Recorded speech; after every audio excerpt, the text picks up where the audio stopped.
and do.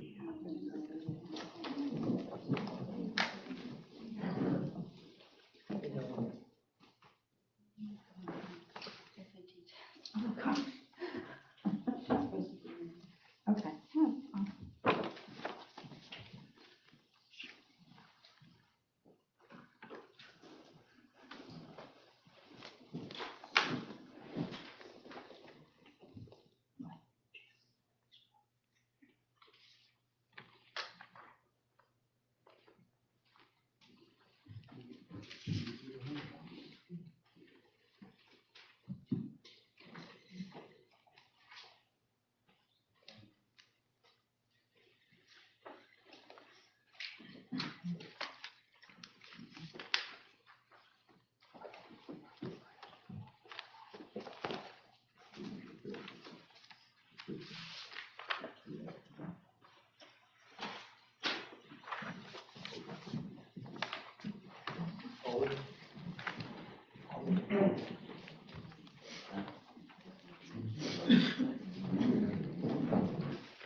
It's about 9 o'clock. We'll stand for prayer. Father, thank you for coming now. Thanking you for life, health, and strength. We come blessing your name because your name worthy to be blessed.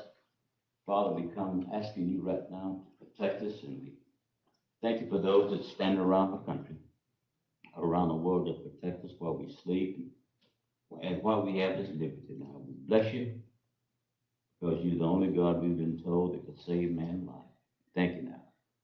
We ask right now that you deal with us as we deal with our citizens, that we do what's best for our citizens.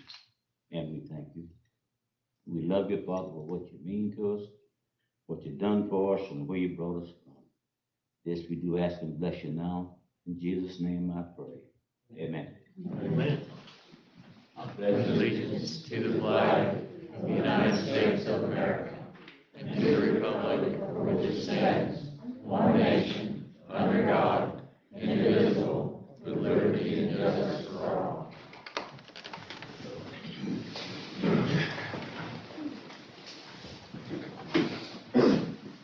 As usual, before we start our meeting, there's a few tidbits we have for you.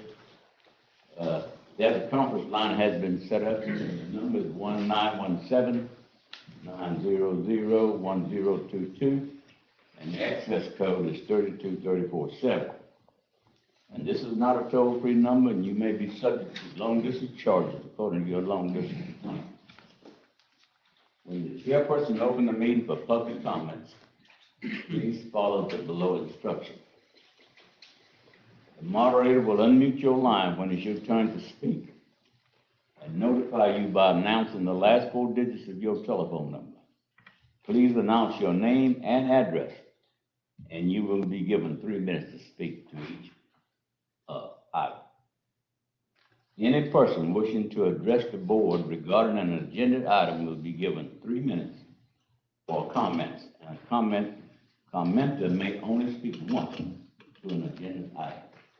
With that being said, do we have approval of the agenda? Approved. Okay. We have a revised agenda, Mr. Chair. Yes, ma'am.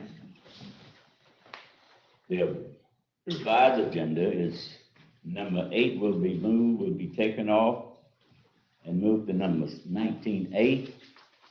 And I believe number 16 will be taken off completely. Is that what it is? Okay. So, with the number 8 being taken off, do I have a motion to take it off? Motion. Motion second, all in favor? All right.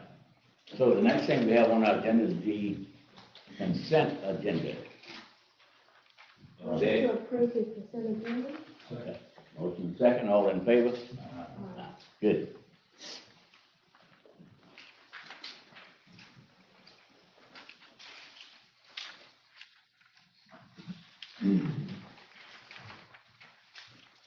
I will go to bid and public hearing. The board to receive and consider approval of phase 2 proposal for the Taylor County Fire Apparatus Phase 2 design building project set for this date at 9 a.m. Assume they have.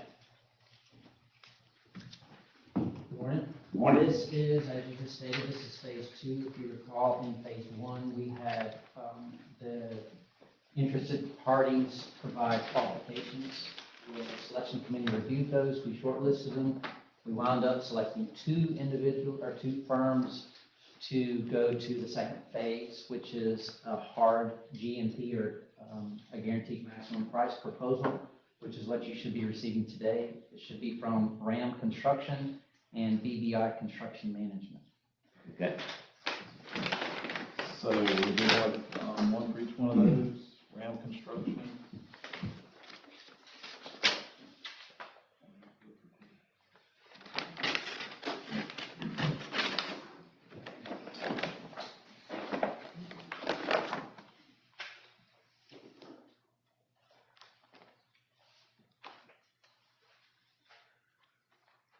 Should be a bid form that has the.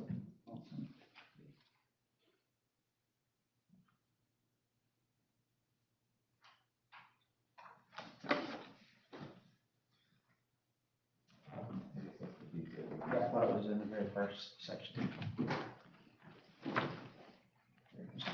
Right.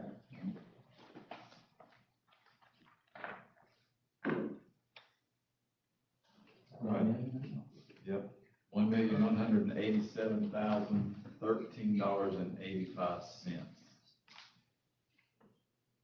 The bid for Ram Construction, $1,187,013.85.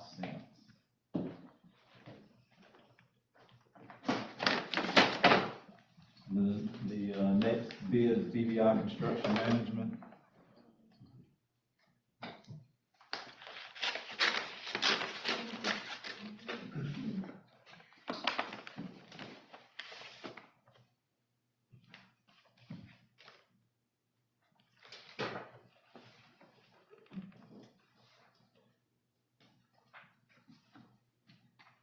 And their bid is $1,388,918. $1,388,918. Okay, so we will review these in the selection committee, but I will forewarn you that it's gonna take some additional discussion with the chief and I and the county administrator, because this project is the initiative of a Department of Financial Services grant that was for $580,000. So we are easily a little over $600,000 on the lowest of those proposals. So we will kind of look at the detail, kind of see what the numbers are. If it's something that we feel could be value engineered out, for scope reduction, then we'll consider it. If not, if there's not additional, well, obviously we'd have to discuss whether there's additional funding available or we need to go with plan B, whatever that may be. Okay. Right? This is a huge differential. It is. Well, no, I wouldn't say it's a large disparity or difference between the two bids themselves. It was 100 grand on over a 1.2 million, so that's pretty close. But in respect to what, and understand this, when we put this together, we knew what cost similar buildings were costing others jurisdictions. They maybe weren't quite as involved, but it was not put together with an anticipated cost other than a square foot cost back when it was put together. Obviously, prices in the last, since 2020, 2021, they kind of moved up considerably from where they were. I expect that's playing a large part of it, but it was, obviously, this is what we feel is needed for the facility. There wasn't a detailed cost breakdown was saying, okay, we think it's going to be 579,000, so we're nowhere within budget. So it doesn't shock me that it's this much, simply because the way the market has moved. We'll see if the administration and the chief has a rabbit in the hat to kind of get some additional funds. If not, we'll look at, is there a possibility to go from 3 bays to 2 bays? Things like that is obviously something that we can consider. Okay. Okay. I appreciate I will just get a copy of these, if you'll give me all but one, later, then we'll at least go through our dotting the i's and crossing the t's. Thanks, Rob. Okay. We go to number 12, board to receive request for RFP for professional consulting services for the American Rescue Act Fund program, set for this date at 9:01, assumed day after. All right, so we have four proposals for this. The Integrity Group out of Tallahassee, Langston Associates, Inc., out of Jacksonville, Florida, Guardian CRM, Inc. from Plant City, Florida, and Government Services Group, Inc. in Tallahassee, Florida. And the first one is the Integrity Group, which is from Tallahassee, Florida. Okay.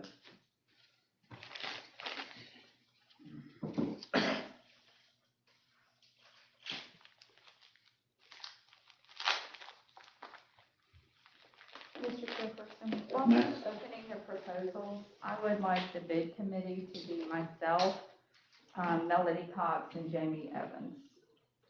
That's on number 13 or number 12? I mean, number. Number 12.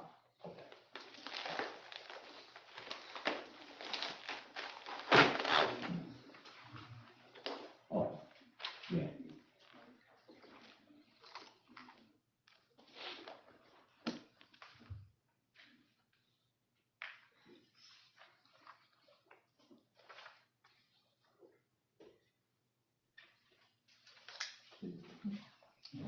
So this one, it says not to exceed $418,952.50. And that's in 2 phases, so half of that, 209,476.25 phase 1, 209,476.25 for phase 2. $418,952.50. That's Integrity Group? Yes, sir. Okay.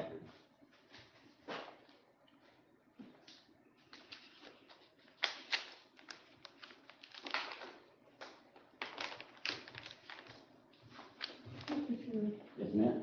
I'd like to ask the administrator, would you explain for the public and for the board what services that we expect from these groups?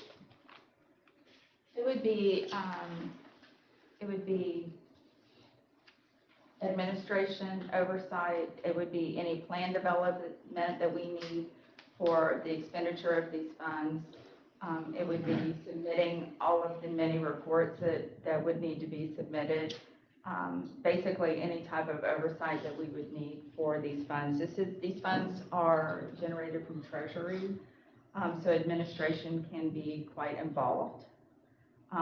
It would go as far as to helping us interpret the Treasury guidelines, which we definitely need assistance with the proposed use of at least part of this fund, of these funds being for potentially for stormwater systems and expenditures of that nature.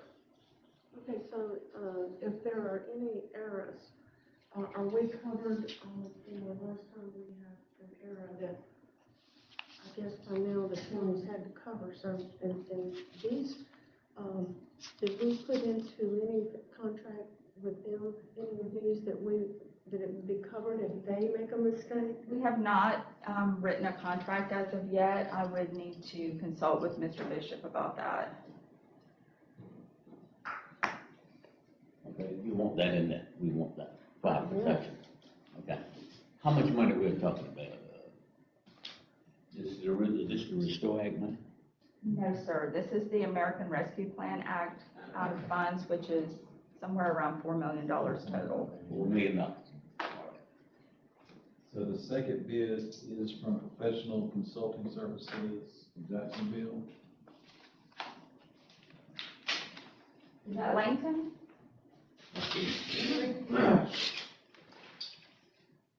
Yes, Langton Associates. Okay. Yeah, Langton Associates in Jacksonville.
So it looks like this one has a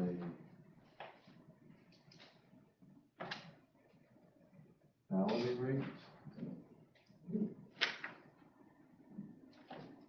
All the things have all been hourly rate.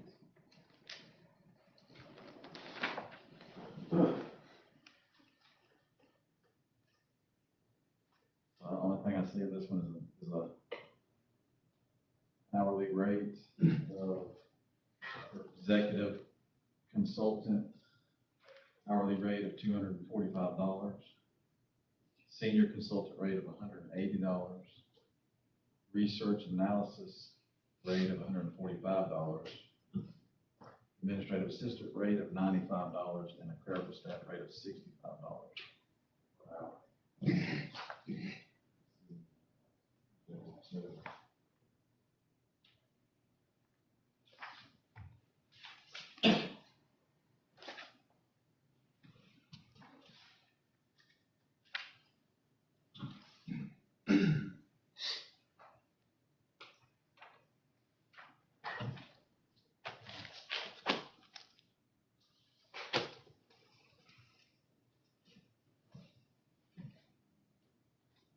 and associates, you're gonna put on hourly rates only? Yes, sir, that's all I was saying in there, unless I missed something. I looked through it. All I seen was an hourly rate.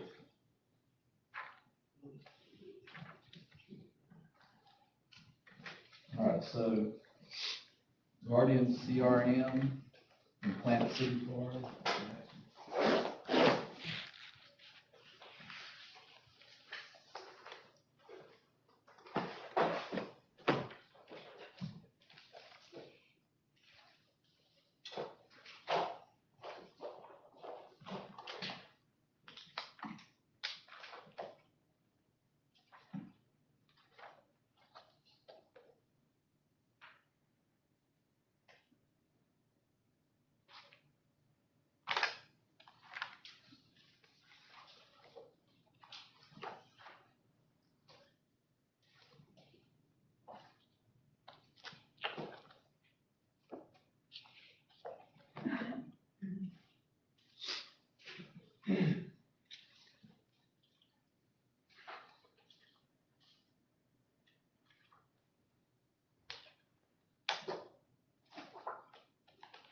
All right, so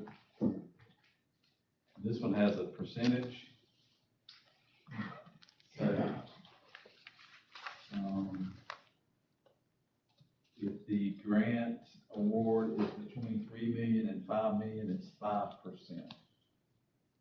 They also do have some hourly rates here. So for the president, it's $1.50 an hour. Vice president is $100 an hour. Vice president's $140 an hour. The construction manager is $125 an hour. The specialist project manager is $125 an hour. Housing specialist, $100 an hour.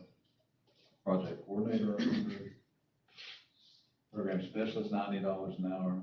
Project manager, $90 an hour. And grant administrator, $75 an hour.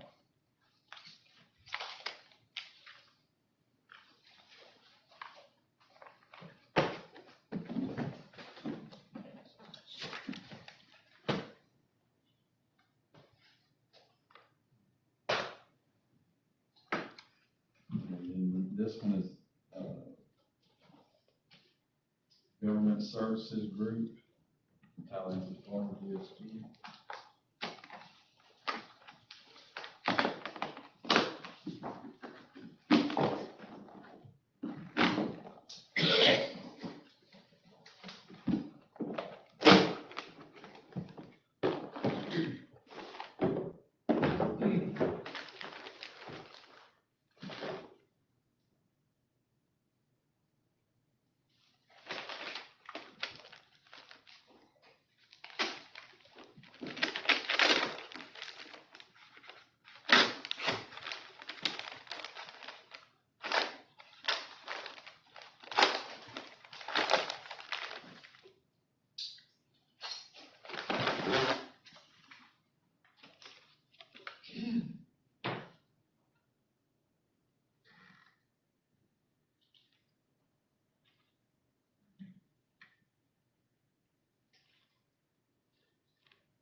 So the total estimated project total is $239,560. That is $36,400 for phase one, $158,960 for phase two, and $44,200 for project expenses, for a total estimated cost of $239,560.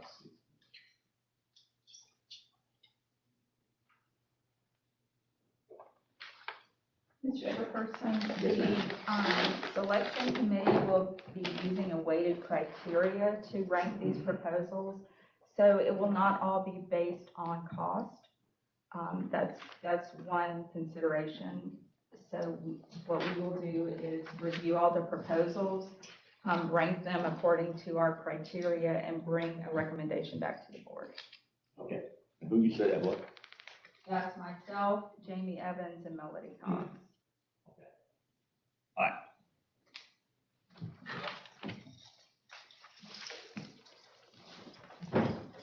So we go to item number 13. The board shall hold a public hearing set for this day at 9:05 a.m. or soon thereafter, as possible to consider adoption of the resolution abandoning a portion of a 70-foot right-of-way located between the First Avenue Northeast and the Steenhatchee Landing Resort.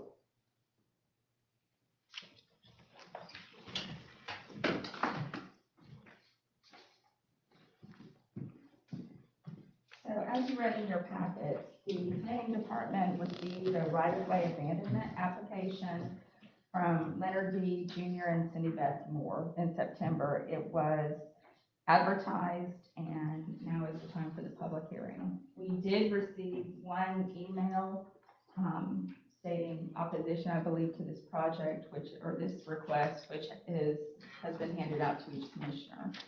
And I believe there are members of the public who wish to speak. Okay? Thank you. This is a public hearing, right? Yes. All right. This is now for time for a public hearing. Is there anyone from the public who would like to speak to, for, or against this particular project? Okay. Yeah.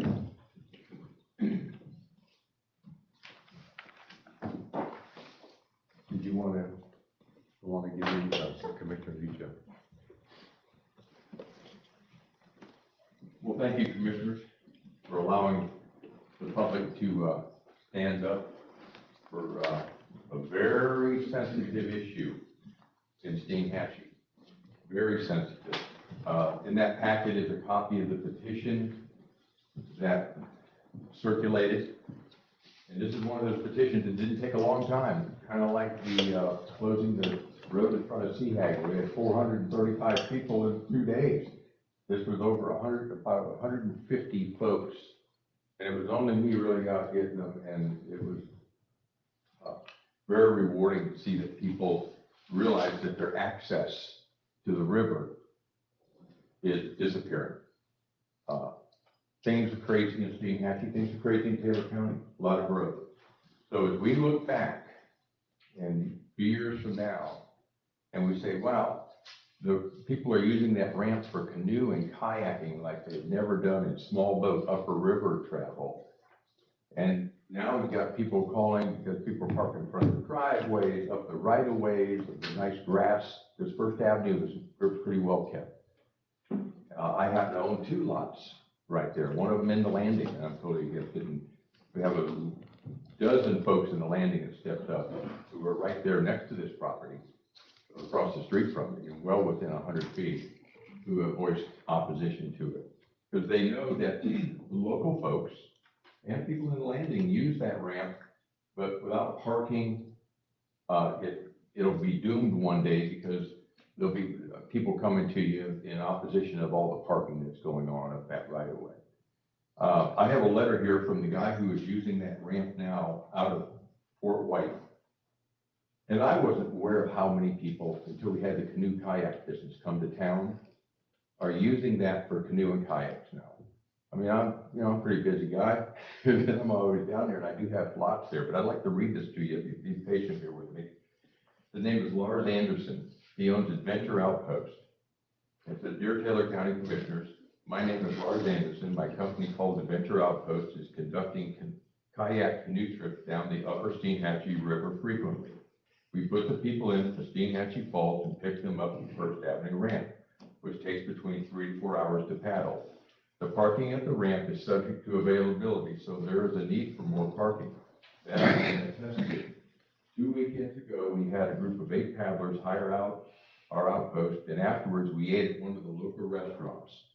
And all around win-win for all. I would appreciate the commission looking at my brochure of the Steenhatchee River Tours to familiarize themselves with this ever-increasing popular water sport. The last 2 years have seen this activity gain momentum with people wanting to spend more time outdoors. This type of water sport is relatively inexpensive to get into, so most kayak canoes don't newer pickup truck or a small trailer. I would, in closing, ask that the commissioners think about the growth that will continue to happen in Steinhatchee and Taylor County. You can never replace the property that you now own that supports the ramp at the end of First Avenue. The parking issue will only become more important as more and more visitors and residents discover this upper river resource. I urge the commission to vote against abandoning the mentioned property. I know I ran out my time there, but in that brochure, he's got a really nice operation. The kind of stuff we want to have come to Steinhatchee. Canoe and kayakers usually aren't throwing beer cans over. Not that boaters are generally, but they are different. There's a lot of nature lovers, environmentally friendly people. It's a good, really good asset, but we have to have parking for those 7 or 8 vehicles. Now there's parking for 3 vehicles along that. In fact, people won't use it sometimes because they don't know if they're going to be parking. So we need to keep this. I have some caveats I can tell you, but we're out of time here, and I'm sure there's some other people who are going to want to speak to this issue. Okay. Thank you. Thank you. Go ahead. Good morning, ladies and gentlemen. Thank you for the opportunity to speak. My name is Robert Benton. I reside full-time at 1608 First Avenue. I can see the properties that we're discussing from my yard. I can also see during the peak time and peak weekends, when I walk out my door, I have cars, boats, trailers parked on the right of way, which is legal, but that's my home, okay? Those people have a right, but they also have a right to have a place to park. Now, we went through this trying to get property for the original boat ramp in Steinhatchee, and the issue was where to put it property. Well, we have property right now, you do. That property can be utilized for parking. It won't fix everything because Steinhatchee is growing. We can't stop it. We don't want to stop it. But we don't need to give land away. We need to take this land and utilize it by putting in rock or whatever, and now you got parking, additional parking. Right now, on peak weekends, they park on the right of way, all the way up past my property.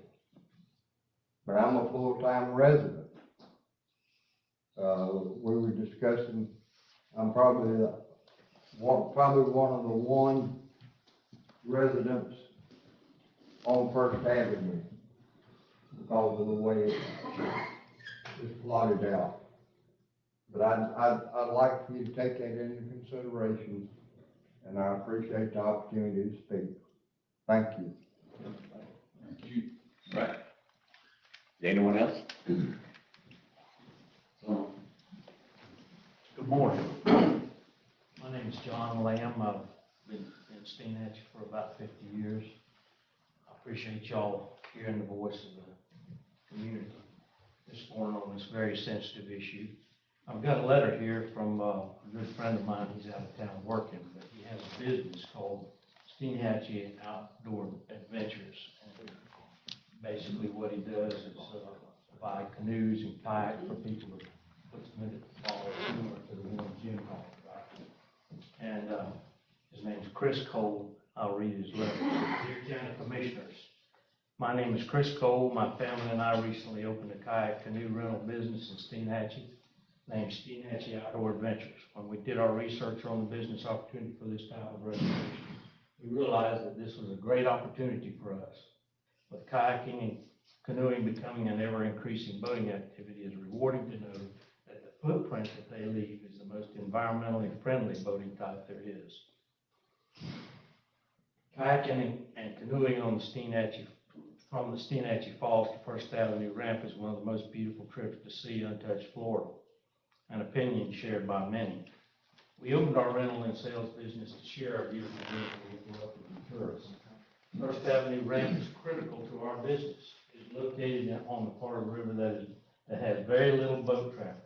The low volume of boat traffic makes it the safest place to pick up customers and park our transport vehicles. During the scallop season especially, it would be near impossible to navigate the long distance to the public ramp, boat traffic and weight making it dangerous along the congested area at the boat ramp itself. With everything said about the need for the ramp, it must be supported by sufficient parking. A ramp without parking is not user-friendly, especially for those that do not live close by. What you end up with is folks parking on the right-of-way, not suitable for parking or blocking the driveways. It appears to us, and so many others, that it's a blessing that the county owns this piece of property in question. The community is greatly served with this ownership and the ever-growing future for access. At the request of myself and my family, I ask that you not abandon this property. And for myself, I'd like to say, Barney Oaquim back in 1921, y'all know that's when this was planted. He had the foresight to see that there was going to be a need for public access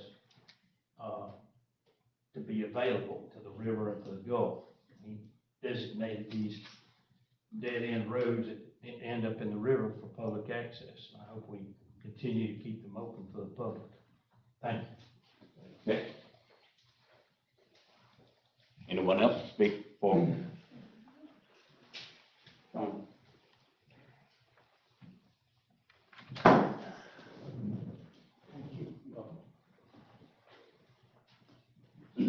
Good morning. Thank you for the opportunity. My name is Stan Ridgway.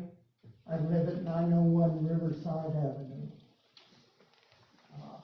I'm privileged to also be a director of the Big Bend Water Authority, which is water and sewer company. It covers Steenhatchee and Gina. In that capacity, a few months ago, during one of our regular meetings, we had a presentation made to us about this road in this area. It was pointed out that more parking was necessary for the increasing number of people using the ramp, and that our water meters could be moved and provide at least one more parking space.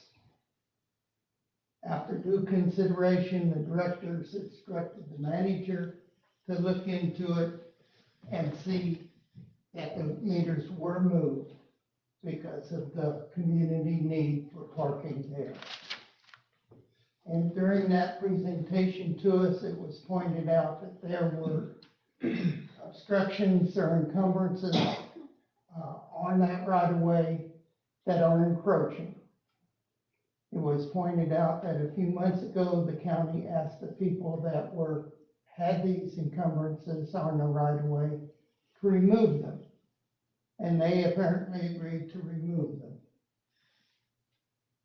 Yesterday, I went to the right of way with a tape measure, and up by 51, the 70 foot was basically divided on a 20 foot or 25 foot median from the blacktop towards the landing. When I went down by the ramp and by the property that's being discussed and past the property towards the water, that median was now 18 feet. Apparently what was agreed to has not been done. I urge you as a commission to look for additional parking, to use all the public property that you have, and to, if the encumbrances are still there, to get them removed because it would have more parking. I thank you for this opportunity. I urge you to deny the request and to look into additional parking at this area. Thank you. Thank you. Anyone else? Can I ask him a clarifying question? The widths that you said, the 20 and the 18, that's the driving surface you're referring to? No, the driving surface is about 19. Okay, so down at First Avenue, you said it was only 18. Was the Okay, width. at Highway 51, there's 25 foot on each side of the blacktop. When I went down towards the ramp and got near the ramp, on the side towards the landing, there was only 18 feet. And the fence that had been in there for years was still there, which, in the water meeting, we were told it was being removed. Okay, I understand that. Okay, thank you. Okay. Good morning. Good morning. Thank you for letting us speak today. My name is Woody Norton. I live on 1814 Oak Avenue in Steenhatchee, actually on the river. And we're just here to kind of battle this a little bit. It doesn't seem right, the possibility of just giving this land away. And it's really truly needed at the location where it is for parking. Like Jim said earlier, it's really gotten quite popular with canoe and kayak. We've got well over 100 documents here that are signed by people that are against the giving away of this parcel of land. My wife and I live in Steenhatchee. We've been there 3 years.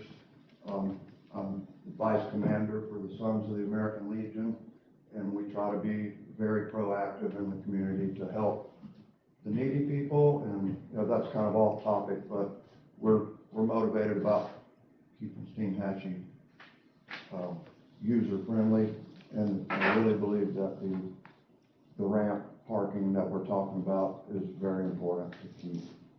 If you guys will consider that, thank you very much. Thank you. Anyone else? Go ahead. Good morning, my name is Scott Monet. I own the property at 1601 First Avenue Northeast between Mr. Benton and Mr. Zerbrick. I want to reiterate everything that's been said here about the access and the canoe and kayaking and the need for the ramp to stay where it is. The one thing that I have a problem with is someone's petitioned to have this piece of property abandoned. All right. Basically, what I'm seeing is the petitions, the amount of petitions, and the amount of people who don't want to see that property. It's taxpayer, it's county-owned property, it's taxpayer-owned property, and there's no reason for it to be abandoned because we've shown a clear need for usage for it. All right. I guess in closing, the needs of the many outweigh the needs of the few, or the couple of people on either side of it who want it abandoned to gain free land. So I want you to consider that when you make your decision. Thank you. Thank you. Okay, anyone else? If there's no one else, we'll bring this. What about commissioners? Oh, I'd be glad to speak to that, Mr. Chairman. Go ahead. I think all the points that have been made are certainly very, very valid. I think this board should be very clear on the view with people, and certainly we can understand the considerations that have to be given for the residents and all that's involved. So with all that being said, certainly in support of the county continuing to retain ownership of this parcel of property and denying this abandonment. So I'm glad to make that motion at the appropriate time. Mr. Chair, I am not for abandoning this property. As a matter of fact, I don't think that we should ever again abandon taxpayer property. And I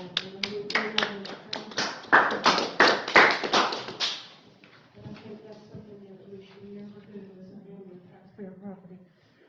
If this property can be put to useful, something useful as parking, then I think that's where we should go. Now, I do have a question, and that is, how many vehicles will this area accommodate? Does anybody know? I believe maybe 5 to 6 or 5 to 7, depending on how they're parked. Is that what you came up with? That'd be a trailer vehicle. Trailer vehicle. A trailer vehicle, but if you're talking about, passenger vehicles, pickup truck type scenarios. If they were to, if you're familiar with it, if you were to pull in and basically park away from each other where you have an access aisle in the center, excuse me, it seems like you could get, 10 or so of those. Okay. It's a 70 by 70 is what I remember. Yes. So then that would be 10 single vehicles or 5 trailers. 10, I remember, it's been a couple of weeks since I put it together, but it was like 10 untrailered and then 5 to 7 trailer, depending on how well they park. Thank you. I did hear what all of you said, in particular, Mr. Benton, with your situation. Now, I guess my concern is, and I don't know what the answer is, but after these parking spaces are taken up, are people gonna, I guess they're gonna continue to park on the right of way in front of your home, right? So I'll weigh that's- into some of that, is that I think what he was trying to say, and hopefully I'm not gonna turn, was to the extent you can, try to alleviate the parking on the right of way, understanding that it's gonna happen, but to the extent we can lessen it, it's a positive thing. Well, I mean, if it accommodates 5 big trucks or 10 regular vehicles, at least that's that many, that's off of the right of way in front of your home, so I'm not for abandoning this property. Yeah, I mean, reiterate, I'm not for abandoning this piece of property, especially with it tied to a boat ramp.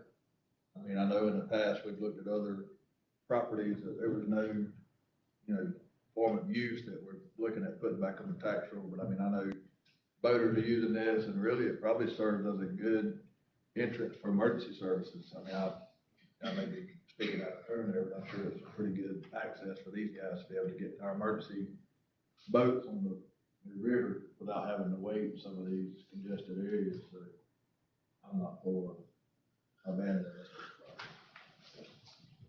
I went down and walked it all out, looked at it, and I talked to a lot of the neighbors there, and, I'm definitely not in favor of abandoning any kind of way. Some of the neighbors, they unload their boat there, carry their truck and their trailer back to their house, and that really helps, and, there's several people came up there and were sitting there fishing at the ramp too. They were fishing in the river right there at the ramp when I was there, and, I give some people a place to go fish right there, but, we need to keep it just like it is and add parking if possible. And, the water company moves that, meter there, and they have a plan to do that, is what they tell me, and that would help a lot. I don't know if y'all went down and saw I where went the to meter look at was, you saw where the meter was there in the parking lot. And, we really need to, basically do some work on that ramp too. When the water comes down that street, it's washing a gully on either side of the line rock right there. That concrete, drain needs to run all the way to the river, or have a culvert right at the river, where we could, keep from having to keep putting lime rock in there, more lime rock. And that way, when you get a storm, it washes that lime rock in the river. So it needs some work done right there, really. And I'm all in favor of that, yeah. Okay. So, but nothing else being said about that. I went down and looked at it, and very seldom I go to Steve actually, but looked like it was a useful thing to do, to try to keep that, so those 10 cars you're talking about, or 10 trucks could get in there, and a little bit tight, I might be able to get 15 in there, so.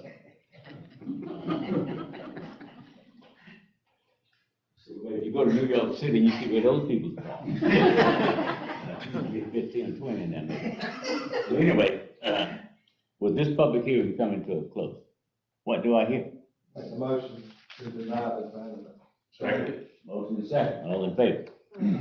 Okay. And also, Mr. Chairman, I would like to workshop this topic at the next workshop, so we can discuss these improvements and possibility of the, parking area, for the ramp and parking. Okay. Thank you. Thank you. Thank you. We'll go to public request. The board to consider approval of proclamating the month of October 2021 as a Florida Festival Month, as agendaed by Don Perez, Chamber of Commerce President. Thank you for having me. My name is Dawn Perez, and I'm here to ask that you approve the proclamation proclaiming that the month of October is the Florida Forest Festival Month. I apologize that our queen could not be here today. She's having some important tests for her college advancement, so we let that slide, so I'm here on her behalf. Okay, did y'all go to the governor's office and let him? They don't let us do that anymore. Yeah. We haven't done that in about 5 years, unfortunately.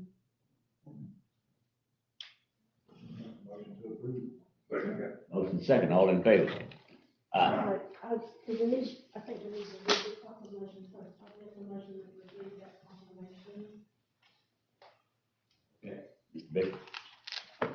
Proclamation Florida Forest Festival. Whereas October 2021 marks the 66th anniversary of the Florida Forest Festival in Taylor County, Florida.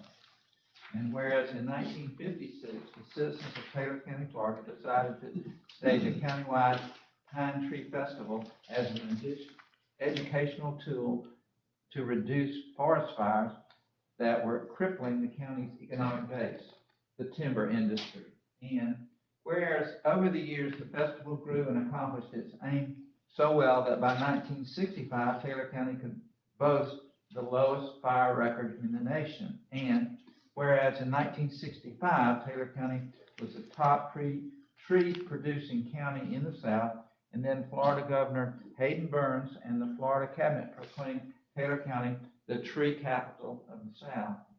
And at the urging of Governor Burns, the Pine Tree Festival became the Florida Forest Festival. And whereas the goal of the Florida Forest Festival came and remains that of promoting the benefits of forestry in Florida, and whereas special activities have been planned throughout the month of October to celebrate the occasion of this anniversary, and it is fitting that we should join in the celebration representing to celebrate the occasion of this anniversary, and it is fitting that we should join in the celebration representing more than 50 years of service to the forest industry. And now, therefore, be it resolved that the Taylor County Board of County Commissioners does hereby proclaim the month of October 2021 as Florida Forest Festival Month, done in order this 19th day of October 2021 in Taylor County, Florida. Thank you, Mr. Baker.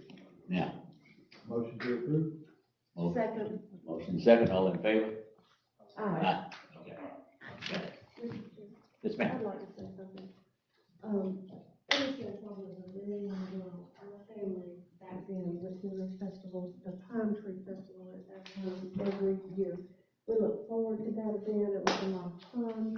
And I want to thank you and Mark and all the other people that worked so hard year long to keep this event alive and keep it going. And I know it's a task, but thank you. I'm glad that our citizens can still enjoy the festival.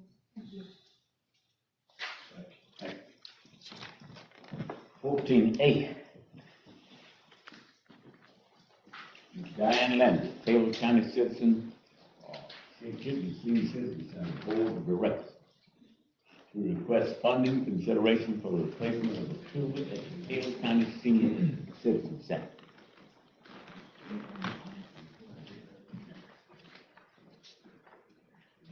Good morning. Morning. My name is Diane Langford. I am president of the board at the Taylor Senior Center. And I'm here specifically to request help with funds to replace a freezer, a walk-in freezer, not a cooler, a walk-in freezer. I handed out a letter outlining what we need, and if you don't mind, I will read that over to you. For the past 60-plus years, the Taylor Senior Citizen Center has been serving the older adults of Taylor County. We've been through some rough times and more than once thought perhaps we might have to close our doors. We've struggled through these hard times, and today we are strong. We're serving approximately 20% more people than we were a year ago with less funding. However, our problem is twofold. First, we inherited an old facility in the Gladys Morse Elementary School property which needs unending repairs and replacement. Number two, the income we generate from servicing in-home clients does not cover the expense of meeting those needs.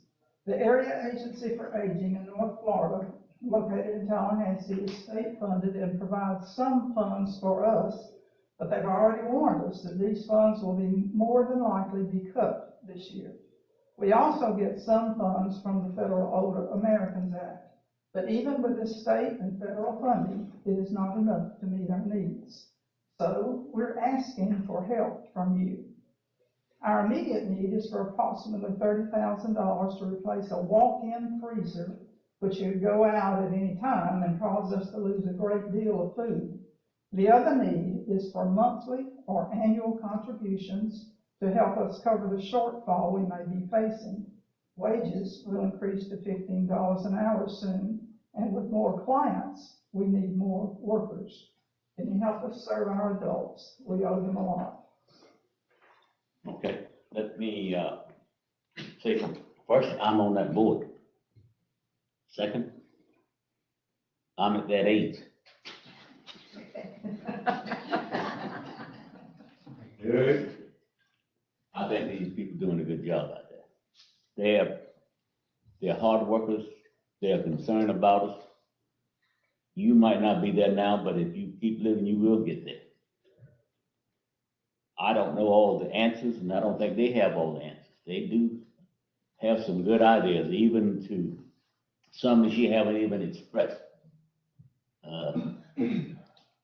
We've had some people to come on board and want to help us out, and I don't think they're looking for you to give them $30,000, but they're looking for you to help them. You know what help means? Maybe very few of us don't need help, but some do.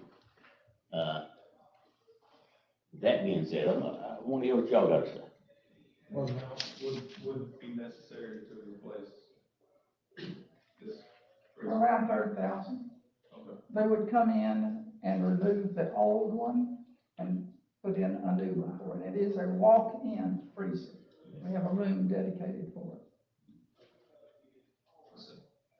Okay. Mr. Chair, I acknowledge that our elderly and our children are the most vulnerable people of our community. And sometimes, you just have to do what's right.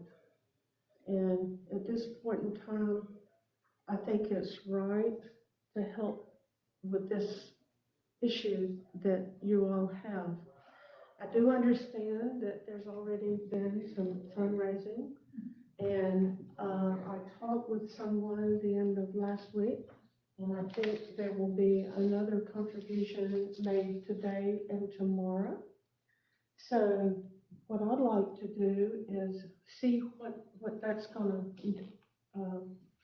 amount to, and then after all the contributions have come in quickly, and I know time is of the essence, you don't wanna wait forever, but then I would, when the time comes, I don't know if to make a motion to pick up the shortfall after contributions have been calculated.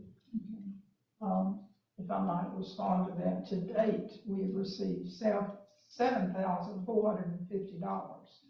I understand we have pledges up to $12,000, but you don't count it till it comes in, so we don't have that much yet.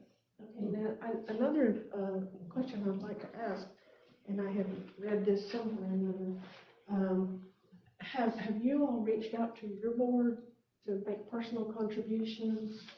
It was mentioned at the last board meeting. And how did that go? We had one contribution so far, but, that was just last week. Okay. I think that boards should contribute in cases like this, and that means our board also. And I would like to challenge this board to make a personal contribution. If we all even made only $100, that would be $500. If we made a $200 contribution, that'd be $1,000 going into this. And part part of our job, I think, is to give back to the community. So, I guess is there any interest on this board to make any contributions? In light of that, I would like to thank Jim Moody for his contribution. He has made a contribution already. We thank you for that very much. Okay, and I will also make a contribution. I'll write a check, a personal contribution.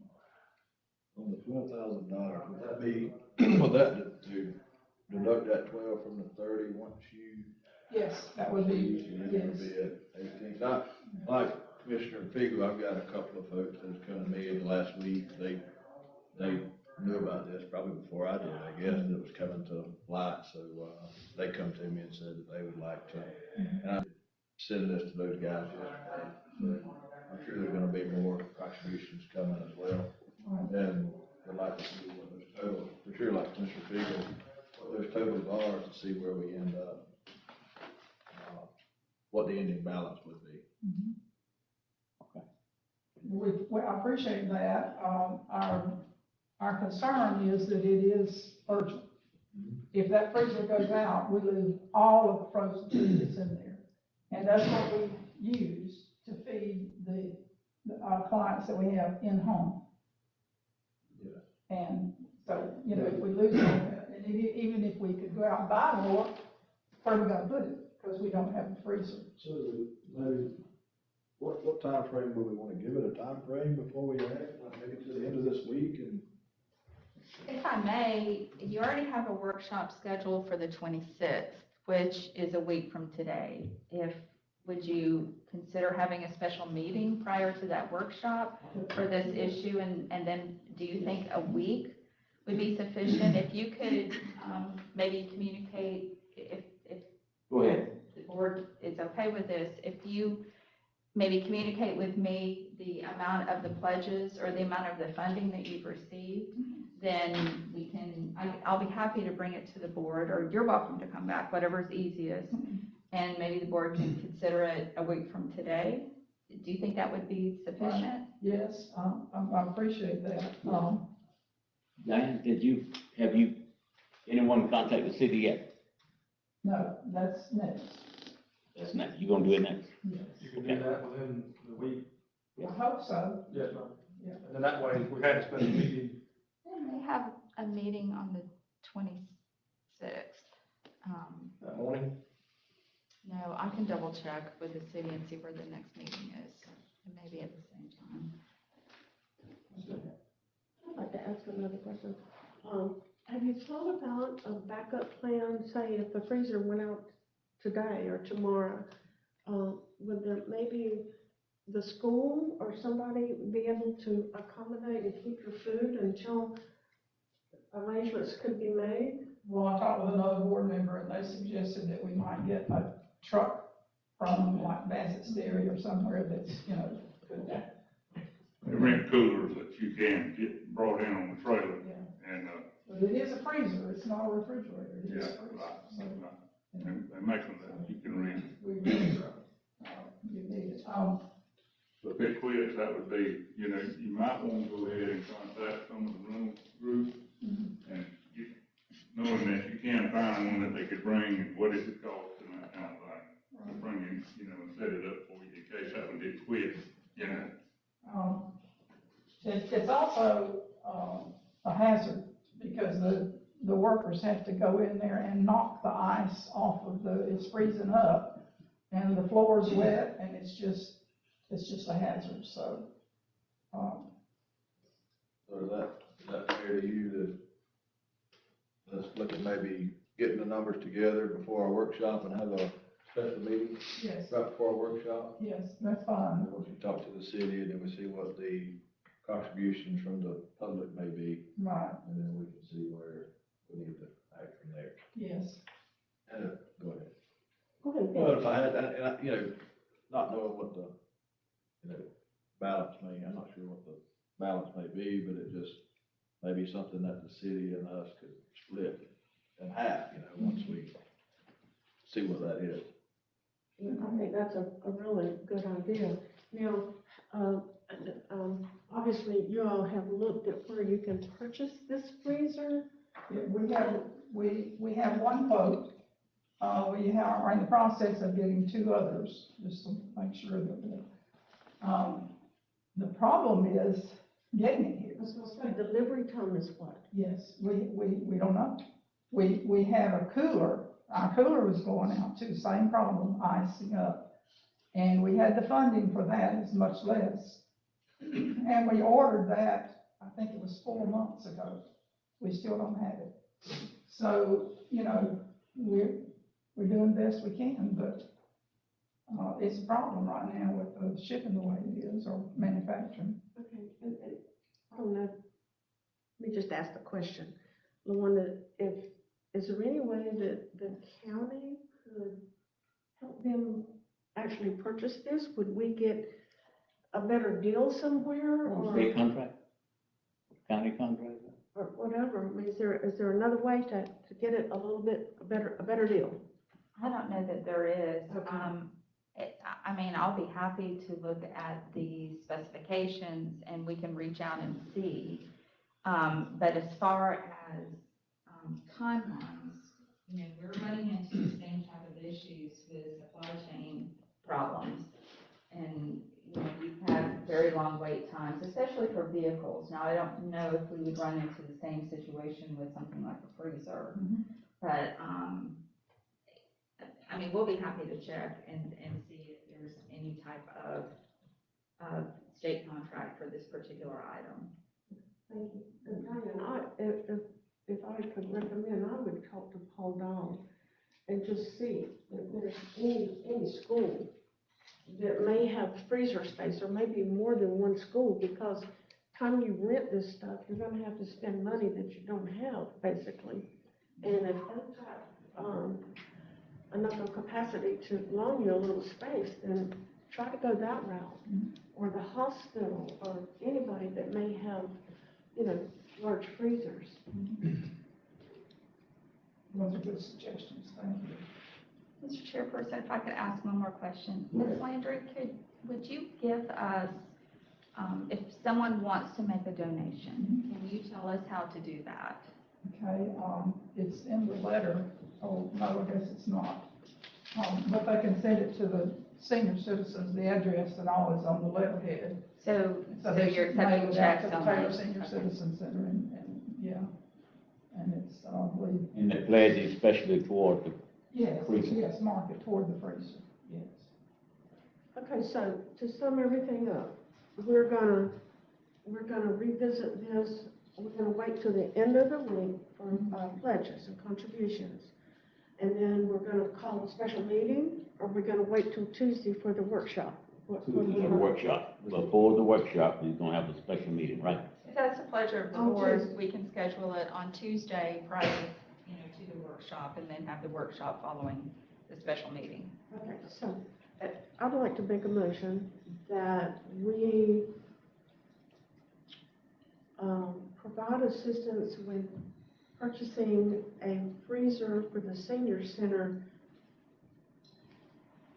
after all the contributions have been made. So whatever that balance is, I know that's, that's wording, but after all the pledges and whatever's left over, I would make a motion that we finance the rest. And I'll second that motion. Motion second, all in favor? Thank you. I said our problem was twofold. In the past, the county gave funding to the senior citizen center. It no longer does. We don't get anything from you guys. And I would like for you to consider us when you have your next budget meeting. Consider us putting. You are the last party in the conference. Go ahead. Putting us back in your budget. Okay? Do you know where this freezer's coming from? Have y'all done any research to know where it may come from? No, we're working with 3 local, companies that can provide it. I know that my church has got to buy one, and the one that we've gotten a quote on is from Miami. But I don't know where the ones are coming from that we're dealing with. It's up to me whenever y'all may figure out where it come from, and we may can help with some of that. Okay? All right. Thank you. Thank you all for your help. Okay. Thank you, ma'am.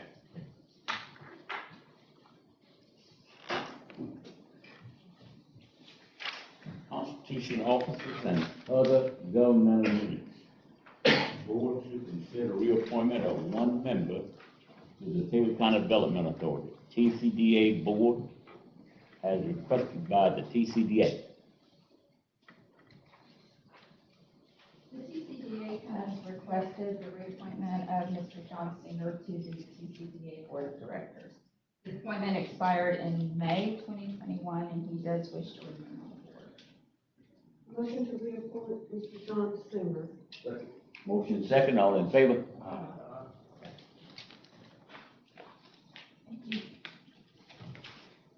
All right, the general business, the board to this, oh, I believe that's good, isn't it? Table that. Okay, what is it, 16-8? No, just 17, yeah. Board to consider approval of the Florida Department of Transportation, FDOT construction and maintenance agreement to replace the county road 361B Rocky Creek Bridge, number 380070, and adoption and resolution authorized. So this is part of the process in trying to accomplish a bridge replacement. There was sometime back in 2018, I think it was, that the board endorsed the department or DOT delivering this project because it was a LAP program, which is a local agency program, which makes federal funding available. This is the second phase of that, to where you have to enter into a construction and maintenance agreement. That covers both the time period of the physical construction as well as the post-construction operation and maintenance, which it then reverts back to our responsibility. The reason it is here, obviously because the agreement has to be blessed by the board as a whole, but it also requires a resolution which endorses the chairperson to sign on behalf of the board. So it needs to be read and approved first, and then you can go to the agreement if you so choose. Motion to read the resolution by title only. Motion second, all in favor, Mr. Bishop? Aye. 17. A resolution of the Board of County Commissioners of Taylor County, Florida, which authorizes the chairperson to execute a construction and maintenance agreement to replace CR 361B Rocky Creek Bridge number 380070. Motion to adopt the resolution. Motion second, all in favor? Aye. Aye. Okay. And I will say that there are some provisions in here that I was kind of going through it last night, and I wound up sending some correspondence to them to tell them that I felt it was more geared towards putting responsibilities on the county that perhaps were a little bit misplaced. Their response to that was that they've basically taken two truly distinct activities, construction and maintenance, and basically melded those two together. So provisions are in there such as like the E-Verify provision. It says, the county has a responsibility, or it refers to us as the agency. We have the responsibility to ensure that the subcontractors are enrolled in the E-Verify program. I said, why in the world would we have to do that if you guys are the ones who are constructing this project? Their response is, we put that in there and it only pertains to the operation and maintenance phase of it. That's why it seems a little bit convoluted. So what I will probably do, obviously I'll keep the correspondence once we go through this, but I told them I thought that their agreements could be cleaned up a little better. There are things, like I said, that seem confusing from it. I realized, I review this stuff and I forward it to them, and that was one of 3 different provisions. So I told them I would ask you to approve it contingent on us, if we had to change any language. I will run that by Conrad before we get this. This will be another DocuSign. So we'll try to coordinate with you, Chairperson Vince, to physically do that, or LaWanda under your direction, one of the two. But I kind of want to make them tighten up a little bit to where they're not just sliding responsibilities onto the county. I told them this morning, I said, any provision that's in here ought to be balanced and fair for protection from the county as well as, or from the DOT as well as the county. Appreciate that. Yes, sir. So you still need approval agreement? No, we still need approval, Greg, Yeah, you only approved the resolution, right? and that's contingent upon. Sure. You did have some stipulation in that. Yeah, I would say, that you approve it contingent on the resolution of any provisions, being, any revisions to the agreement being, acceptable to the county attorney. Motion to approve. Motion second, all in favor? And I don't know that I'm gonna have any, but I am pushing for some balance in there. Thank you. Yes, sir. Thank you.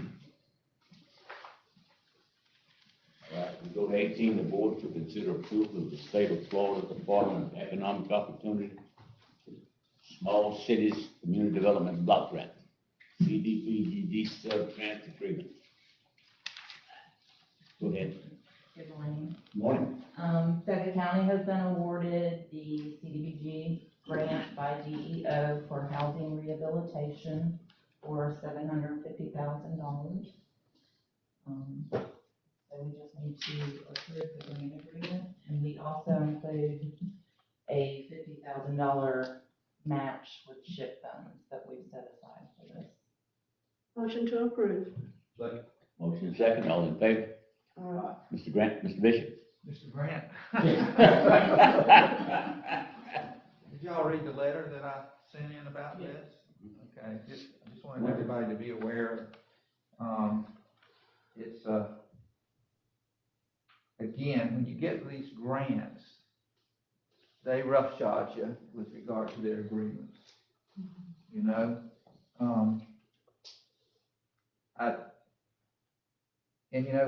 gotta sign it to get the grant because you can't negotiate with them. I mean, I found over the years that you can't, but I just want y'all to be aware that there's the numerous things that are in there.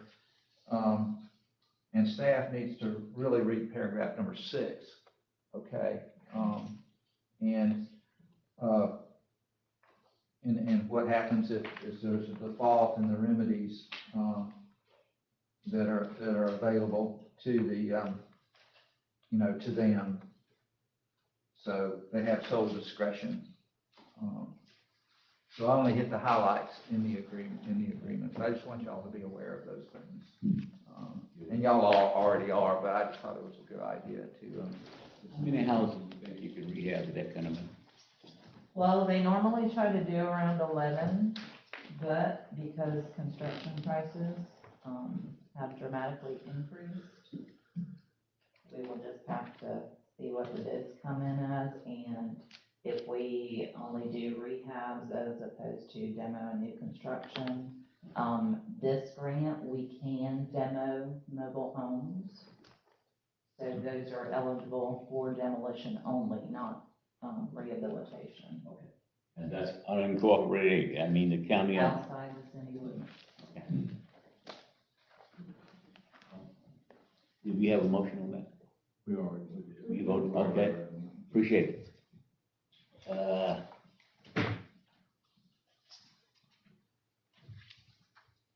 19, the board to consider committee recommendation for the bid award of rehab of 2 homes and the demolition and construction of 2 homes through the SHIP program and approve the exceeding, big word, arbitrary cost limit, the SHIP local housing assistance plan, LHAP, as agendaed by Grant Quarter. So we did walkthroughs and received bids on 6 homes. Due to the funding, we didn't receive SHIP funds last year. And the cost of the bids. We redid our LHAP last year and we upped the demo new construction's up to 110,000, and the rehabs on the homes to 35,000. We only had one rehab come in under that.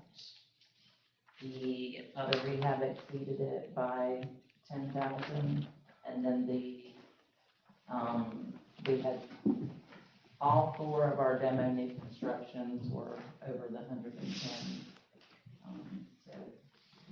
So we need to either deny these or approve exceeding the LHAP limits. And we had to withdraw two of the homes because of the lack of funding. Now, when they exceed, where does the breakup come from? It comes from the SHIP funds. So they do. We're just not able to do as many homes if we have to use extra funds. So from what I see, we had 2 homes that we could do demolition and 2 assistance, right? 2 rehabs. 2 rehab. And 2 demos. It won't cost the county any money. No, sir. Motion to approve. All right, all in favor? Aye. Okay. 19A. Fire apparatus. Good morning, everybody. Morning. The committee reviewed and scored all of the 3 vendors that we had. We've come to the scoring that 911 rapid response was the best scoring on everything that we scored, her price, details, bond acceptance, qualifications, they were the overall best. That moves us into the next problem. All of the bids were over what we originally had budgeted. Like all things, costs have gone up and we are not immune to that. So the company that we did propose was the lowest of the 3. That price was $25,250 over. We would ask that we take money from the MSQ reserve to balance that and continue to move forward with the agreement. Motion, Mr. Chairman? Yes, sir. Didn't we decide we were going to use the 1 cent sales tax reserve for that? Yes. Fire apparatus, that's the new fire truck. So the extra money that comes from 1 cent, sales tax reserve, not in this reserve. Motion. Second. Motion second, all in favor? Okay.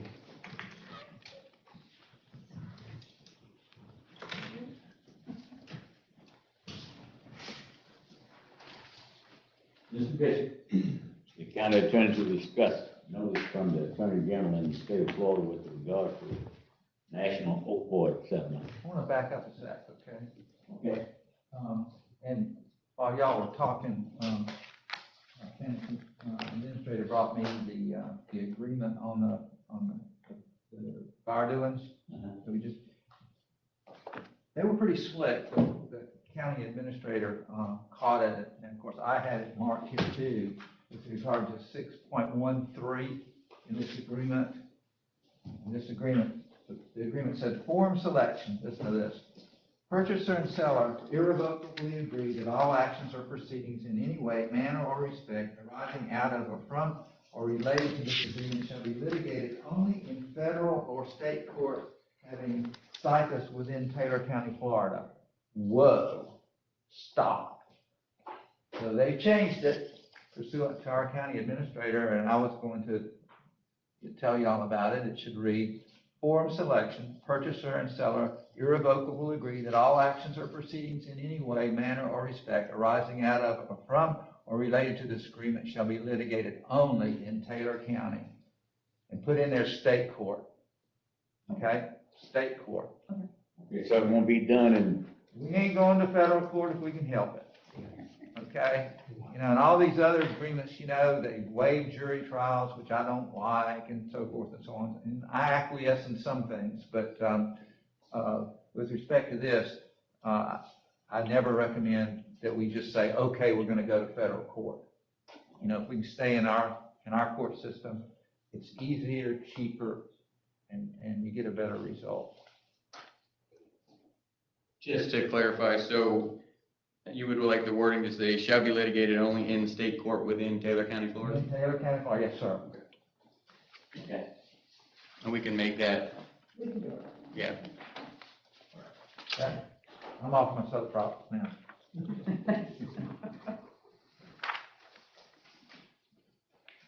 You ready to go to number 20, Mr. Bishop? Yes, sir. Okay. Talking about the opioid again. Well, you know, there must be a lot of opioid cases all over our country. Because I get one, gosh, it seems like for every meeting. But I wanted you just to be aware of the the bottom of page 3 and the top of page 4. Let me read it if y'all don't mind, if I can get through within 3 minutes. These settlements require that you take affirmative steps to opt in to the settlements. If you do not act, you will not receive any settlement funds and you will not contribute to reaching the particular thresholds that will deliver the maximum amount of abatement funds to your state. First, register your subdivision on a national settlement website so that information and documents required to participate can be sent to you. You will need the email address of the person who will be authorized to sign on behalf of your subdivision. This is the only action needed at this time. Second, have your authorizing person or body begin to review the materials on the websites concerning the settlement agreement terms, allocation, and other matters. Develop a list of questions for your counsel or the Attorney General's office. In the very near future, your subdivision will need to begin the process of deciding whether to participate in the proposed settlements, and subdivisions are encouraged to work through this process well before January 2, 2022 deadline to be an initial participating subdivision. Again, the Attorney General's office, your counsel, and other contacts within the state are available to discuss the specifics of the settlements within your state. We encourage you to discuss the terms and benefits of the settlements with them. Third, monitor your email for further communications, which will include a participation agreement release where applicable, a model resolution, and all instructions are on executing and submitting electronically using DocuSign. We urge you to review the National Settlement website and the Florida website at your earliest convenience. If you have any questions from Florida Office of the Attorney General, please send an email to I won't read the website because it's real long. So, you know, we've tried to keep everybody informed about all the opioid things, and we've been doing that for probably about 1.5 years now, and hopefully we may get some funds because the pandemic has increased the opioid use, I think, in our country, and the problems with the folks that have the opioid problems. So we'll keep y'all informed. Okay, but didn't it say something about we must sign up to participate or we wouldn't get no money at all? Right. That was evident. Right. Okay. So you can let them know if the board wants to be, you know, let them know that we're as I understand, y'all are interested in it. Yes, sir. Okay. So we just need to follow the instructions in the letter from the Attorney General's office. Yes, ma'am. And if you need any help, just let me know. And of course, they keep sending me stuff, so I'm gonna keep everybody hopefully as well informed about it as possible. County administrator to discuss informational items.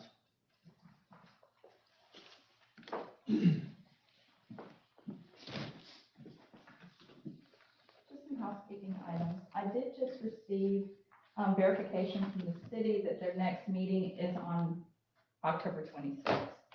So it does not sound as if they will have the opportunity to take the matter of the senior citizens freezer up until after our workshop, just for the board's information. Well, if they want to contribute, then we'll accept that Yes, ma'am. afterwards. Again, just as housekeeping items, November 10th at noon is our legislative delegation meeting. That will be here in this room with our senator and representative, if you'll mark your calendars. November 10th. November 10th at noon. Also, November 11th at noon is our Veterans Day Luncheon, and that will be at Forest Capitol Hall. Need some And, participants, sir, volunteers, you need volunteers? yes, we will be sending out a letter. You've also received an invitation from the American Legion in Steenhatchee for November 11th. However, they have changed their time to 11 o'clock. And I will reach out and see if I can obtain a schedule for that entire day as well and send it to you. That would be helpful. And the last item is that November 17th through 19th is the Florida Association of Counties Legislative Conference. I've received requests from 2 commissioners who would like to attend this. If you would like to attend, please let me know as soon as possible. November when? 17th through 19th. That's in Walton County, and we will be placing on the October workshop agenda the items that will be considered during that conference, so you can review as a board. I want to. Yes, sir. If anyone else would like to attend, if you'll just let me know as soon as possible, then If you'd like to make a call, please hang up and try again. we can If request. you need help, hang up and dial your operator. And that is all I have.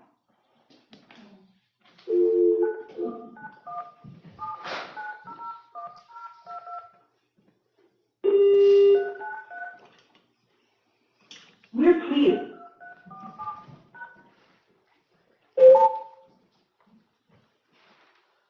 Comments and concern from the general public for non-agenda items? Is there anyone on the line? No hands are raised. No, sir. Sir. Mark, I was just reading Fort Slaughter Road and giving you all updates on about the Forest Festival. So we gotta do one more.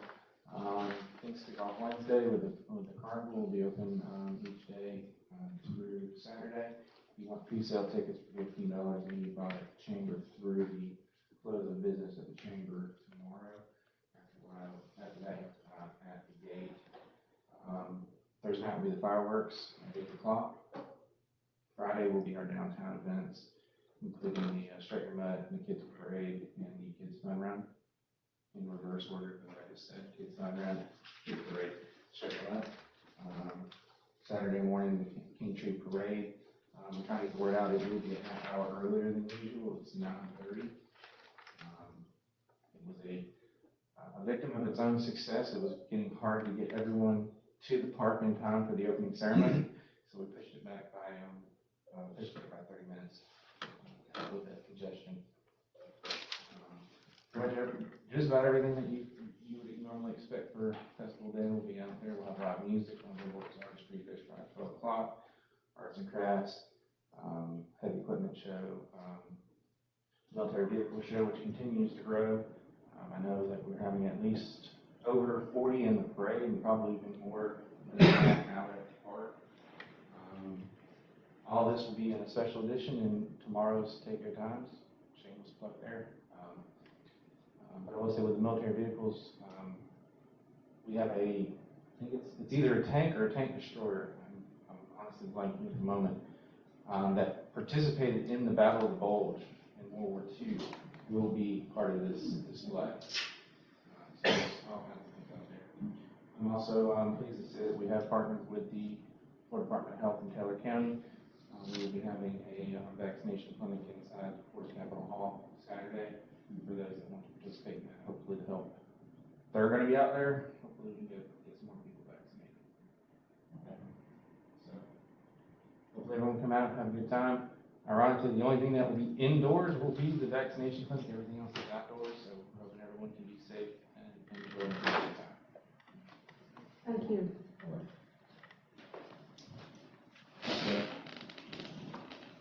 Is there anyone from the public? Yes, sir. Commission? Please. I just want to thank staff for all that you do. It's an honor and a privilege for me to serve. Move. No. No one else? Dick? Clerk? Okay.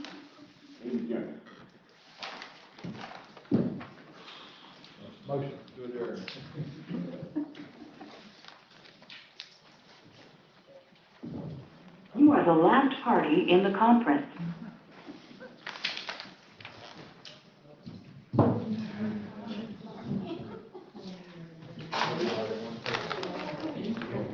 Like, no one is all right. Let me go back. Appreciate the motion. Thanks for your work. You guys strike again. No, it's all right. Full staff? Full staff? Good day. Right out the road, you know, the courthouse. Yeah. Yeah, we